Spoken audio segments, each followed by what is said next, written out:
Tonight, we are going to be speaking with Don Schneider from Illinois. He had his first Bigfoot encounter in 1978, and since then has had multiple other encounters. He was even touched through his tent. He has since become a cryptid investigator in Illinois, and tonight he shares his research as well as his encounter stories.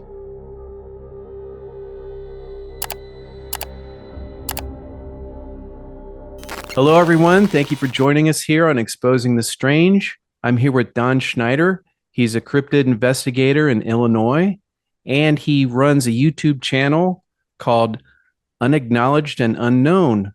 Don, thanks for joining us today. Oh, you're welcome, Dave. Glad to be here. Yeah, I know you have years of experience in this field, and how did you get involved in the Bigfoot subject matter? Yeah, it happened going back in 1978 in Illinois in a state park in actually it's in LaSalle County, Illinois. And I was at a state park. Actually, I was on the other side of the road from the state park in public land, and I was morel hunting, which is very popular in spring, leading from June and April into June.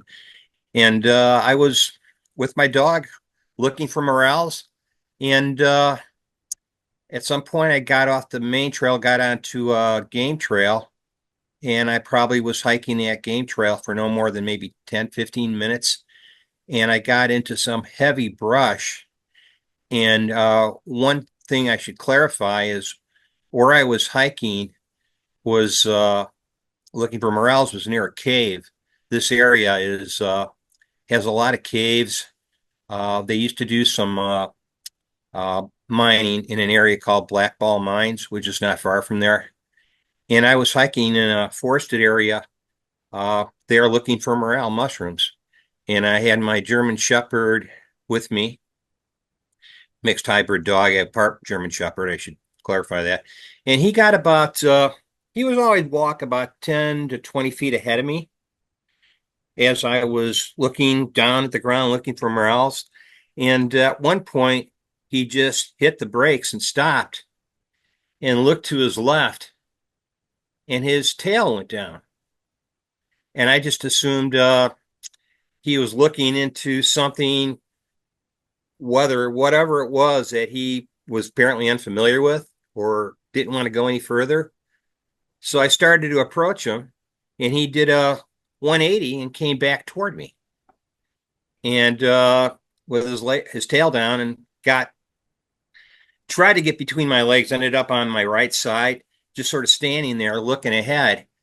And it was about the time he turned around when I heard this thing crashing from his left off the game trail through this tree. And there were several saplings and smaller trees, but there were some big trees mixed in there. But this tree was huge. I thought it was a giant oak or hickory tree that the branches were almost touching the ground. That's all. It was huge.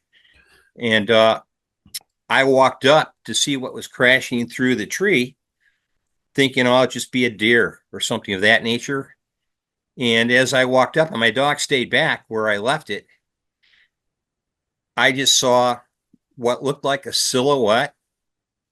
I saw shoulders, a head, and one side of just below the shoulder would appear to be the upper chest, standing silhouetted. I didn't see much of the lower part of it, but what I just described, standing in these branches, under these branches and behind them, basically concealed by these tree branches. So I looked at it, and something in me just said, just leave. My sort of, my subconsciousness, whatever. And I turned around and I walked back And I didn't even say anything. I was looking and I'm like, what is that? And it was taller than me. I want to say it was maybe 6.5 feet, definitely taller than me. And I just turned around and I left. And I'm thinking, what the heck was that? So I just sort of put it in the back of my memory, forgot about it. And then roll ahead to 1979. I moved to New Mexico, and that's where I had my what I call the major encounter that sort of set the whole thing in motion, which ended up me wanted to look deeper into what I had happened to me in '78, and I can go into that encounter if you want. Uh, Yeah. So just real quick before you go into that next encounter, how far away were you from this creature, your first encounter? when I got to the point where my dog turned around and I looked over to my left, I want to say they're 30 to 40 feet uh, from where this creature was standing behind the branches of the tree. It was actually in almost to the front of the tree on my side. Yeah, I got to the point where my dog turned around and looked to where he looked. It was sort of at my I would be at my 10 o'clock, and I turned to look, and that's when I saw this silhouette of this thing, whatever it was, and I decided I I got the thought, just leave. I didn't know what it was. I thought it was a deer. It wasn't a deer. And I just sort of put it back in my memory, forgot about it, and did leave. And that's I always wondered what it was, and I just sort of wasn't really thinking Bigfoot. I was thinking this is something I'm not aware of, and I thought possibly somebody was back in this area poaching, but I saw no indication as it being a human being like us. No, it was just all dark, and it was during the daytime. I want to say it was 2:30, 3 o'clock in the afternoon, uh, potentially later than that, because I know I left out of there, and I know I had quite a few hours of sunlight before I got home. But that was the indication that I thought there was something going on, but I didn't know what it was. So I left. Yeah, and it's probably good that you did that. And did you by chance get a look at the creature's face at all? I did. I looked at its just the silhouette, like I said, part of the head, neck, and shoulders, and just below, it would have been on the its left side of its chest, facing me, where it was exposed behind these branches that were almost touching the ground. And when it came crashing through and it stopped, I didn't see that part. I just wanted to go see where my dog had seen, and went to the spot where he retreated from. And I looked over, and that's when I saw the silhouette. And I'm looking and I'm thinking, well, if it's a person, they're going to say something. And I just looked, and I just got the feeling to leave. And so, and also my dog acted weirdly. No growling, no barking. Usually, when it encountered other people, hikers, even animals, I've seen my dog bark at deer that have been ahead of us when I've done hikes. So I didn't know what to make of it. So at that point, I just sort of put it in I archived it in my memory, and I never really forgot about it. So that's basically what I remembered. To me, I was like, I wasn't scared, but part of me was saying, just leave. That was the pretty much the thing that sort of led me to believe there was something else going on. Gotcha. And you said that you had another encounter in New Mexico? Yeah, yeah. I had moved to New Mexico in 1979, and ended up working there. I was working there for initially for a plumber, and then of course I started working for a beer distributor, driving a semi, basically delivering beer. And at that time, I took the weekends off, and I would go work part-time on a ranch on the weekends, or I would take time off and I would go camping in the mountains. And in this encounter, I decided to go to the Black Range Mountains, which is near a community called Mimbres. And through Mimbres, that's one of the the entries or gateways to the Gila National Wilderness. And I had planned it out during a week where I was going to go. Told the guy I worked weekends at I would be off the following weekend for my main job, and that I was going camping. And he told me, make sure you take somebody with you. And I said, yeah, I will. Well, I ended up taking just my dog. Uh, and it was a different dog I had at the time, a Samoan. I ended up hiking down went into the Black Range Mountains to an area called the Kneeling Nun um, Monument observation spot, where you can look from that summit over miles away and see the monument. So I had everything packed, had my dog, hiked down from that summit where that observation point is, down the mountain to the valley below.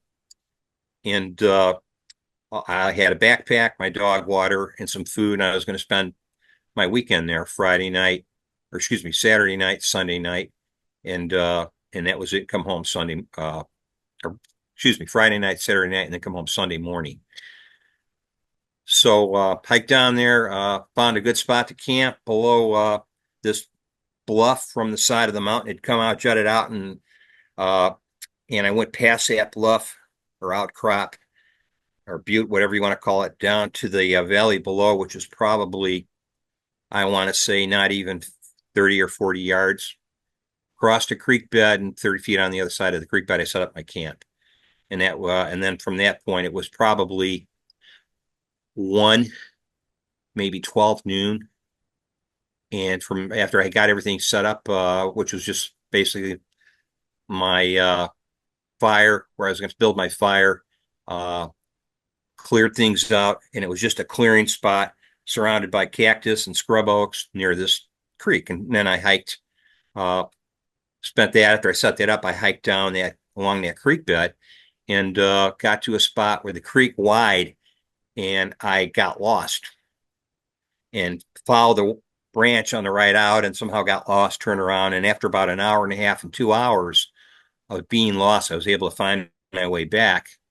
This is a spot that was at a time where you didn't have Google Earth. You didn't have any of that. There were no cell phones. At least I didn't own a cell phone in 1979. So I hiked back, got back about, and also on the hike out, I did hear wood knocks from a forested area to the right of the creek bed, actually below where I was hiking. That part of the valley went below, and I heard wood knocks. In my mind, I'm thinking, oh, there's somebody down here that owns property, and I never saw them hike in. They weren't parked where I was parked at the summit, and they were in there, a hiker like myself. Now I'm assuming all this in there with an axe or a hatchet, and they're knocking down a tree or splitting wood or whatever. And I'm thinking, I wonder who that is over there. And I just blew it. I just ignored it. And I said, that's just somebody whacking away with their hatchet. And I heard about now I realize are become to be called wood knocks. I heard that probably 5 or 6 times. I'd hear it in like a single knock, and then I'd hear a double knock, and then I'd hear a single knock. So I'm looking to my right to these trees. More than it was sort of like a microforested area along the creek, but it was probably 40 yards, 50 yards away, and then descended into another sort of little low area, a lowland area. And I just walked past it. I remember looked every time I heard the knocks, thinking somebody's going to emerge from the trees, a person, and nothing. And then, of course, I kept going. I got lost, turned around, found the mistake where I accidentally crossed over the wrong side where the creek wide, and found my way back to the main creek branch, which led me back to my camp. And I got back to camp about a couple hours before basically sundown. And it was probably at dusk.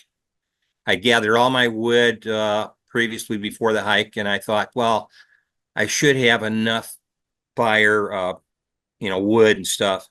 Not a lot of wood there in the semi-desert to sort of build a fire until I decided to go to bed, which I figured I'd go 11, 12 o'clock. I'd fall asleep and I'd probably run out of wood. Well, that's exactly not what happened. What happened is at sunset, had I been above the mountains, I probably would have had more sunlight or more time before the actual sunset. But I'm in this valley between these mountains, and at sunset, I immediately heard something walking down the side of the mountain, pretty much the way I did. As you get to this sort of the foothill or bottom of this mountain, there's a lot of shale. And I had to walk very carefully when I got to this like shale. It's like reminded me of a glacial deposit. And so I was able to walk down through the shale. But I heard this thing descending through the shale. And at this point, I'm thinking, who the heck is that? No flashlight. By the time it got closer, it was pretty much 100% dark.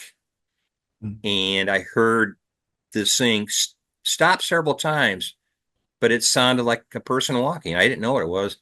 And it got to the point of where this butte was that I had walked past on my left, and it walked to the top of the butte, which overlooked my camp, and looked down to me. And so at this point, I knew that butte was 30 yards, 40 yards. But as the crow flies, where you look up to the top of the edge of the butte, where this thing stopped and was looking down at me, sure could see my fire. I'm thinking, oh, it's a person, wondering who that is down there and how it got to the butte. I'm thinking to myself, without a flashlight in darkness, sort of, it blew my mind. So the next thing is I see it walking, I hear it walking back from the top of the butte, the very, point, the pinnacle part looking over me, overlooking the edge, and walk back to the bottom of, well, how you get, the area I hiked down from the mountain. It came back to that spot, the left side of the butte, which would have been the south side, and walked down along that area I descended from. And it immediately, after that occurred, I could hear the displacement of the shale as it was walking. Then when it got to the bottom, where it pretty much was about, at that point, 50, 60 feet from the creek bed, it walked over that area, which was you're past the shale, and it walked right into the creek bed, and walked across this creek that's probably, I want to say it was 17, maybe 20 feet wide by maybe an inch deep of flowing clear water. And on the other side is my camp, which was 30 feet from the edge, the closest edge of the creek. I could hear these things walking through the water, splashing. Sounded just like I sounded when I walked across the water. And I'm thinking, so at that point, I'm thinking, God, he's in the creek. Now he's potentially 35, 40 feet away from me, and he's going to be closer. And so I just, at that point, when he got past the my edge of the creek and started walking toward my camp, where I was standing, basically my camp was just my bedroll and some things I removed from my backpack before I hung it up in a tree, because I was in black bear country. And he always told me, so yeah, take your food items and after you eat, hang them all up in your backpack in a tree, with a good distance away from where you're sleeping. So I had hung my backpack up probably at least, I'd say, in a tree that probably I walked 20 paces, and there it is from where my bedroll is. So when I heard this thing walking from the creek and started approaching my camp, and I knew it was close at that point, I stood up, and I didn't even have my flashlight on yet. And I yelled out, something I heard people mention in the military, who goes there? And I was in no response. And I go, hello? Is that somebody? Or who are you? And no response. And when I did that, it stopped in its tracks.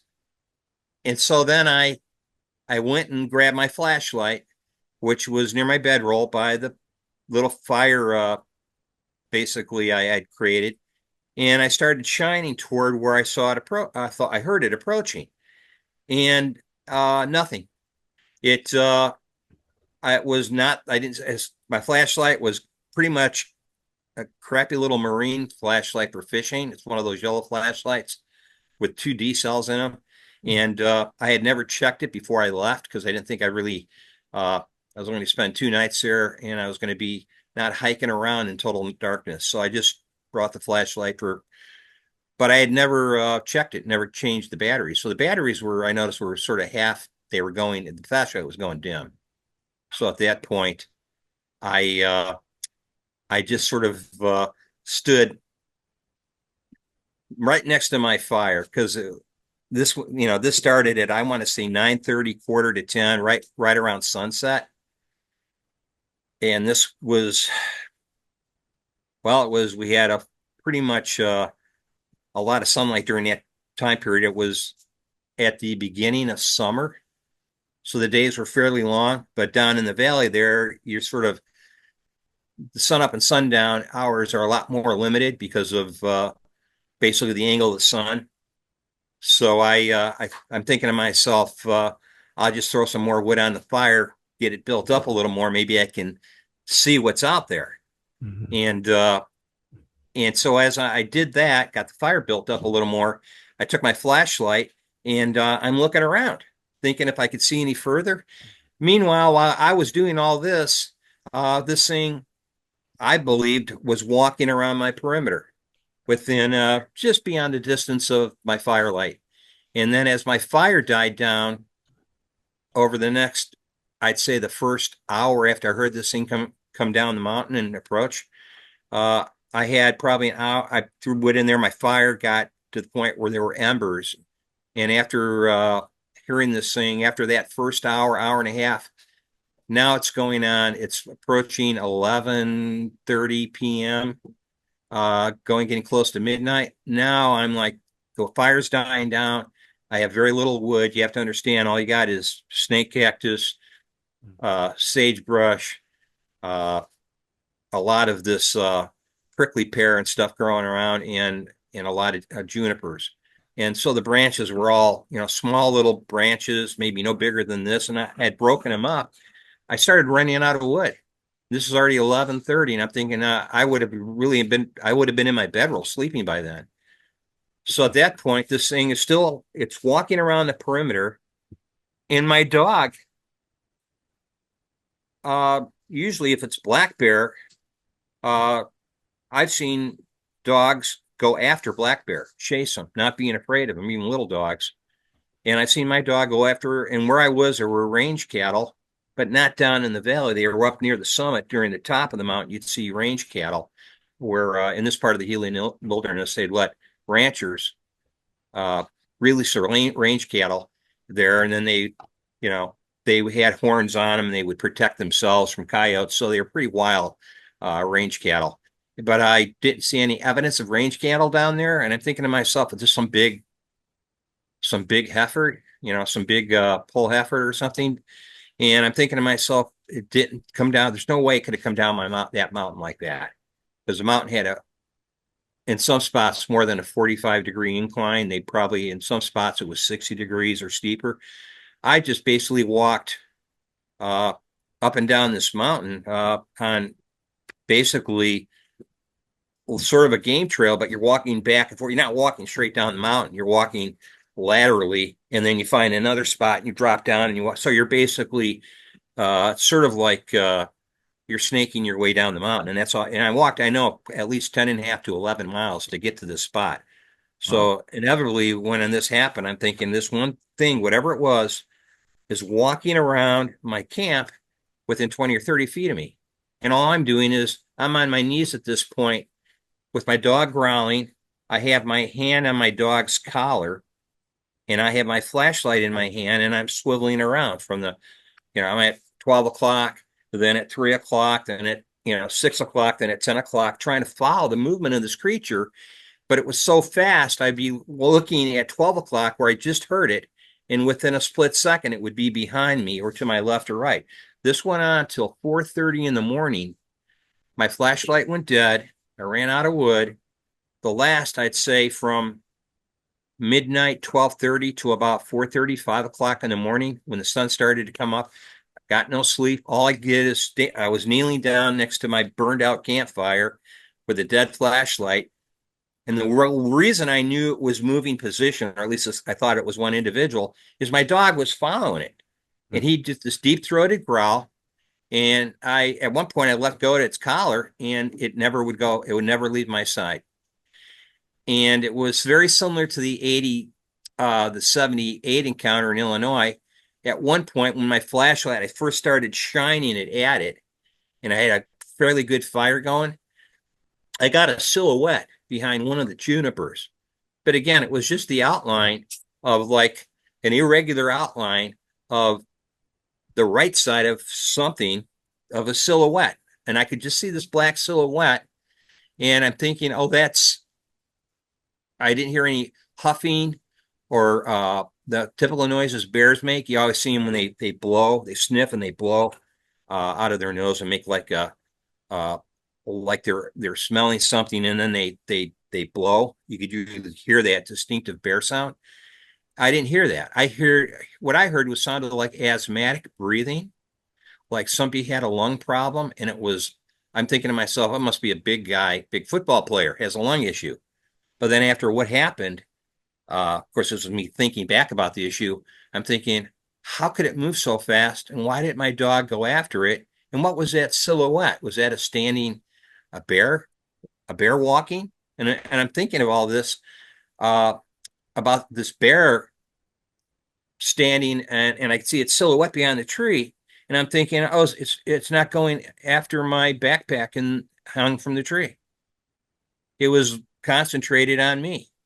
And I really had no food left. I had, other than my dog's water, and I think I had a canteen full of water, and I had a couple of snacks I had brought with me, but I had finished cooking hot dogs before it went dark. So I don't know what drew it in. I'm thinking, oh, maybe me cooking hot dogs over the campfire drew this thing in, and I'm thinking, oh, it's a bear.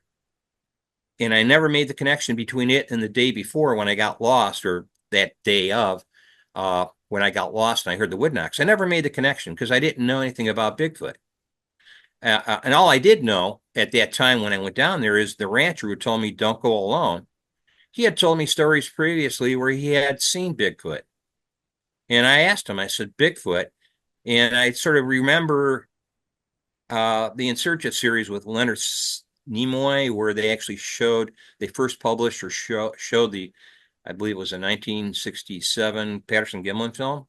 Mm-hmm. And so that's how I sort of made a little of that connection there. And I thought, oh, the Bigfoot, yeah, that's all up there in the North Pacific Northwest. I never thought of Bigfoot. But when he told me that Bigfoot was in areas where he lived near Cliff, New Mexico, that he had seen him sitting up in the bluffs off the side of the road back a few hundred yards. And he said he saw one sitting down doing the swaying sound.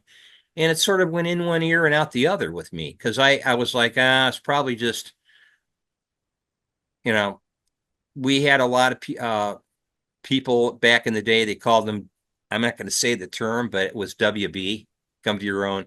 And he would always say they'd hike across the border, and he had given them jobs on his ranch. And I go, oh, is it just people hiking in from down there, to get jobs and then earn their money and then go back to Mexico? And he goes, no, he says, this is a Bigfoot. He says, it's all hairy, and it was sitting up there. And then after I got back from this encounter or whatever adventure, he asked me how it went, and I didn't tell him about the encounter. I was embarrassed because I'd gone alone. And he said, well, did you go alone? And I go, no, I took my dog. And he looked at me and he goes, well, at least you took your dog. And I was like, and that was that encounter. And so then that started the whole journey. And that's from like 43 years ago, 44 years ago. And so when I got back to Illinois over a year later, that's when I got fixated on the area where I had my encounter in 1978. And that's not far from where I live now. And so since then, I've really turned up the heat on the research, starting probably eight to 9 years ago. And I started buying equipment and going out, and now I've captured recordings. I've had naked eye sightings, so I guess I'm an eyewitness. I've seen them on thermal, and I've had recorded audio of their vocalizations. I've seen their manipulations. I didn't know what to make of structures. That was sort of the last thing on my mind. I was always looking for evidence of their footprints and such in that nature, and I did find I got casts now. I have audio that's been reviewed by Dave Ellis of the Olympic Project, and he's been able to recover audio from a lot of my videos from my channel.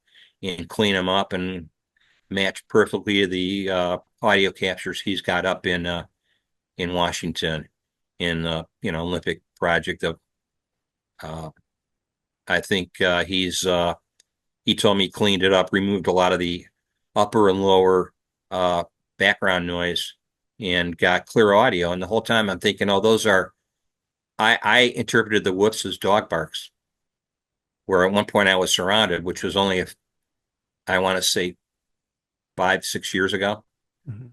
where they were all over the place. And I found footprints, and then I found a structure as I approached it. And we talked about the rule of three, which is something they use up in the Olympic project. The rule of three is basically if you have vocalizations, you have footprints, and you have a third type of evidence, the rule of three is they're all confirming each other. They're all corroborating each other. So he told me, he says, yeah, that area is heavily, he says, you have activity there. And he says, sort of like you should go back, which uh, before I even talked to Dave Ellis, I was already doing that. I was going back and revisiting the spot. And initially, when I turned up the heat 10 years ago to really not just go look for evidence without technology, which is what I was doing. I wasn't really the most I had was those little megapixel cameras you can buy at Walmart. This is back over 10 years ago. And those had crappy images on them. The pictures were low megapixel quality. And so I started getting, a lot of tech lately, especially the last 6 or 7 years, thermal, night vision, all that, audio equipment, parabolics to sort of give me a sort of an edge. And it helped tremendously.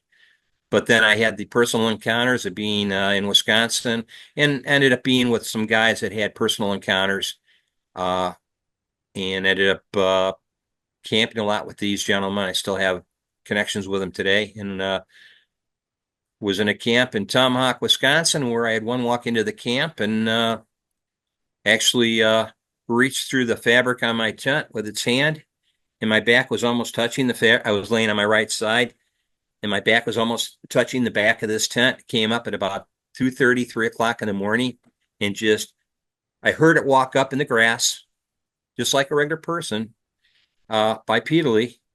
And I'm thinking it must be one of the because I was with four other guys, and they all had their own tents.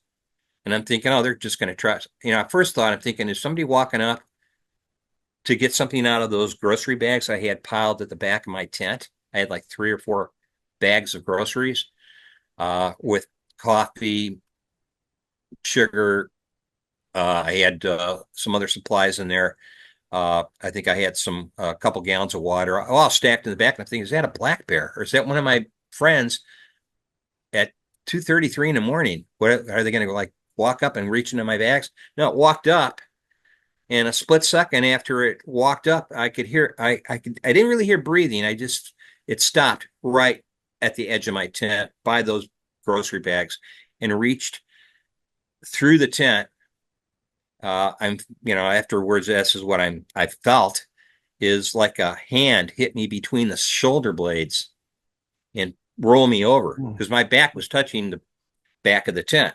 And I'm thinking, and I resisted and it rolled me onto my stomach. And I thought, what the hell? And so the next morning when I woke up, I asked all the other guys in the other tents, I said, were you guys walking around in total darkness?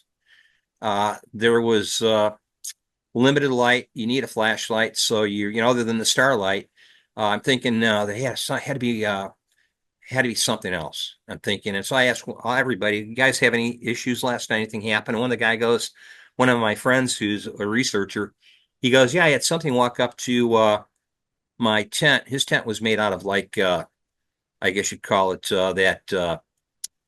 like the old tent material made out of that. I guess it would be like canvas fabric. And he felt something, he heard something in the middle of the night. He says, running its hand or nails across one side of his tent. And he had a pet in like a doggy carrier on the other side of his tent outside. And he's thinking, oh, his pet got out and went around and was scratching on his tent. So he said he called out his pet's name, and he could hear his pet moving within the doggy carrier, and he's like, "What was that?" And he told me about it. And so after talking to everybody in our group, the other four guys, we all got together and talked about it. We're under the impression we had a visitor, or possibly more than one. And I came to the conclusion it sounded like just a full grown man walking up. Didn't sound like, I didn't feel the ground moving. It wasn't like it was something heavy. So, and we had other encounters after that. We spent a week at that campsite. I believe I was there for 5 days. And yeah, actually five or six nights.